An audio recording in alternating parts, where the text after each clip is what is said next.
ये तो पूरी दुनिया मान चुकी है कि रामायण कोई काल्पनिक उपन्यास नहीं है। भगवान श्री राम के शारीरिक अस्तित्व को सभी स्वीकार कर चुके हैं।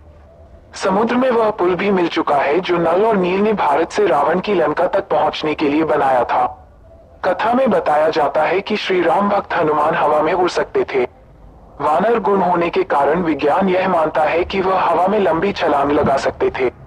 सवाल यह है कि हनुमान जी जब हवा में छलांग लगाते थे तो उनकी हाई स्पीड कितनी होती थी। श्री हनुमान चालीसा की किस दोहे में पृथ्वी से सूर्य की दूरी बताई गई है। श्री रामचरितमानस में विज्ञान के कई रहस्य लिखे हुए। वैज्ञानिकों के पता लगाने से पहले श्री हनुमान चालीसा में पृथ्वी से सूर्य की दूरी जुग सहस्त्र योजन पर भानु लियो ताहि मधुर फल जानू बताई गई है। इस दोहे का सरल अर्थ यह है कि हनुमान जी ने एक युग सहस्त्र योजन की दूरी पर स्थित भानु यानी सूर्य को मीठा फल समझकर खा लिया था। एक युग इक्वल्स 12,000 वर्ष, एक सहस्त्र इक्वल्स 1000, एक योजन इक्वल्स 8 मील, युग x सहस्त्र x योजन इक्वल्स पर भानु। 12,000 by 1000 by 8 मील इक्वल्स 96 मिलियन मील। 1 मील इक्वल्स 1.6 किलोमीटर, 14.96 करोड़ किलोमीटर।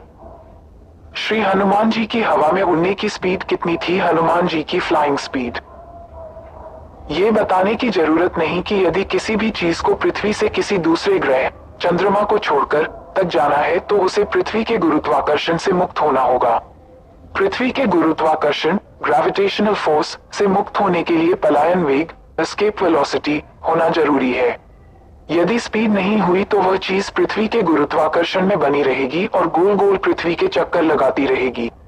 अंतरिक्ष विज्ञान के अनुसार पृथ्वी के गुरुत्वाकर्षण से बाहर निकलने के लिए किसी भी चीज को कम से कम 11 किलोमीटर मीटर प्रति सेकंड की स्पीड से उड़ना होगा। क्योंकि उपरोक्त दोहे में बताया गया है कि हनुमान जी ने पृथ्वी से सूर्य तक की यात्रा की है, अतः उनके उड़ने या छलांग लगाने की हाई स्पीड 11 किलोमीटर प्रति सेकंड से ज्यादा होगी।